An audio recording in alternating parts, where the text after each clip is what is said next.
Hey everyone, it's Tracy Joseph. I guess you kind of know that if you're on my page. But I just wanted to drop in, say hi. I just had a really great day with my best friend. We went shopping. I had to get some new clothes. It was pretty awesome. It's always good to get a second opinion too, because you know how that goes. Anyway, I thought I would start out my transition that into this new way that I'm going coaching by talking a little bit about why I keto. Some of you know that I've had health problems, and it started a lot of times, or for a significant amount, started in, 10, 11 more years ago. I started getting hives like super bad. I mean, like cover your whole body type hives. I would wake up and I would just be covered in just this one humongous hive, and then it would go up my neck, and the doctor was worried about it getting internal, and I was on steroids, and steroids are just the worst. And so I had this huge problem with hives for years, and I would go to doctors, I would go to a specialist, I went to a dermatologist, and I had all the tests, and nobody could figure out why I was getting these dang hives. I went to this dermatologist, and she made me so mad. She said, after I told her that when I kneel down to talk to my son, who was younger at the time, because that's not the case now, he's a foot taller than me, but when I would kneel down to talk to my son, that my knees would then hive up really bad. And she said, well, just don't do the things that give you hives. And I'm like, well, okay, that's not very helpful, because that's pretty much everything I do. And so I decided that I would start taking my health into my own hands. And so that was about 10 years ago or so. I started looking into ways to control my hives, what would be healthy for my skin, how do I keep that going? And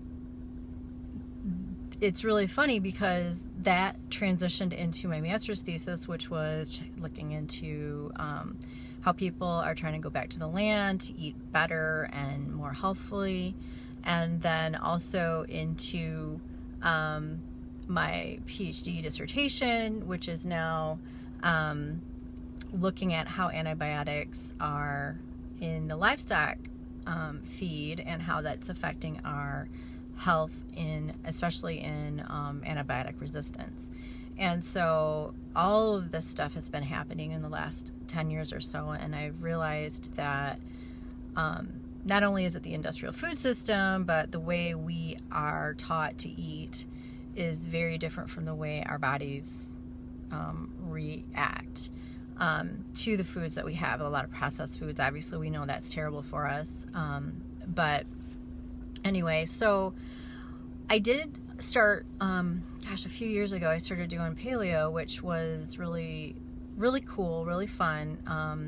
I enjoyed it, but it was a little bit too free on the sugar part, which, the natural sugars, which was really awesome. But for me, it became an issue where I eventually ended up going completely off of it, because it was too much of an option for me to have the sugar, and then I just transitioned too much out of doing any kind of eating in that way. And I got really pretty much gave up, just decided to have my own, I'm going to just do my thing. I'm not going to worry about what anybody says, I'm going to love my body the way it is and all that stuff. But I'm not getting any younger, right? None of us are. And I decided that I needed to start doing something better. And I also started to see, I'm a cookie cutout of my mom. If you know my mom, you know that. We're the same body shape, body type, practically the same height. And I happen to be her mini-me. And so she has significant health issues, and some of the bigger ones happened around the age that I'm going to be very, very soon in the next year or so. And so I started realizing that that's not gonna, if I don't start changing things, especially with my weight and with my health, then I may end up in the same position as my mom, and I didn't want that to happen. And I had a massive, I'd tried a couple times doing different things, and it didn't work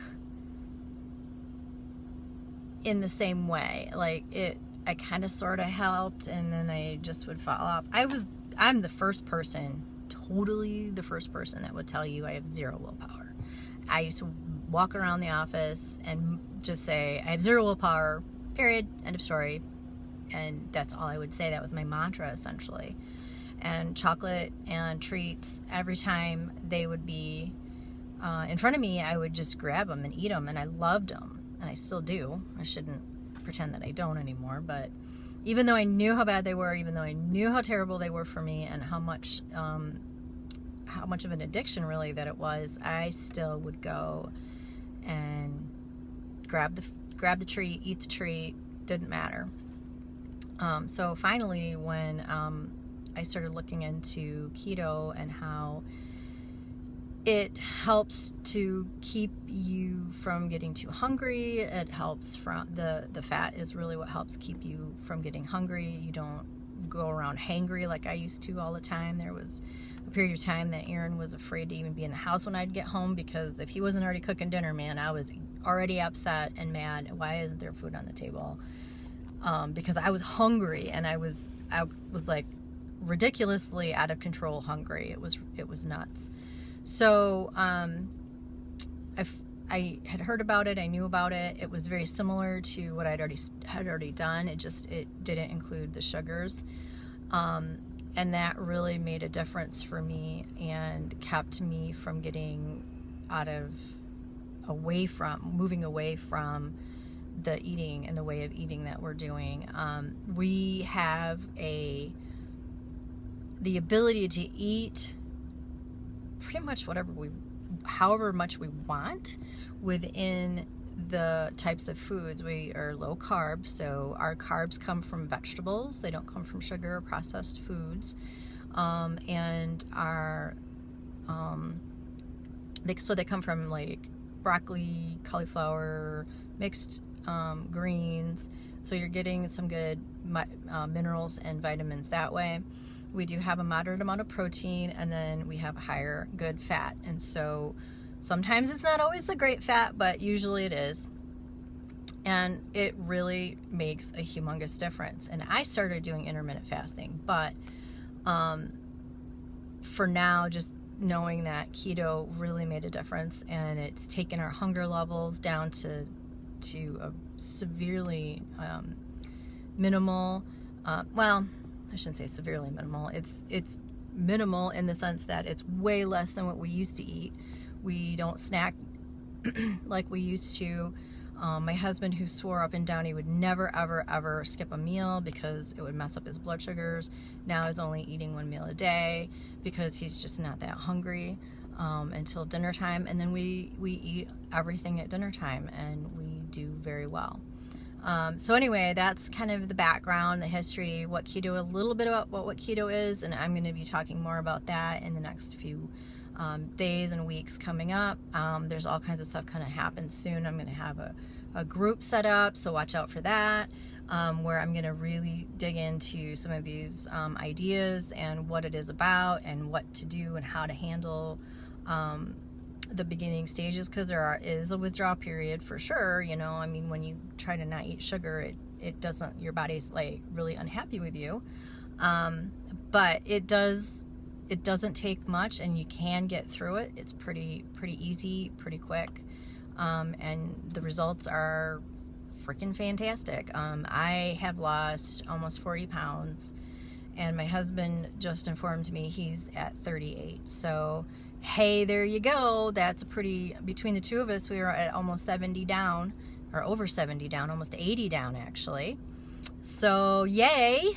and he's gonna beat me because he has way more to lose than I do. So, but he's doing a great job, and I just absolutely am proud of him for doing this. And I think it's getting easier for him, even though he is like the biggest carb lover on the planet.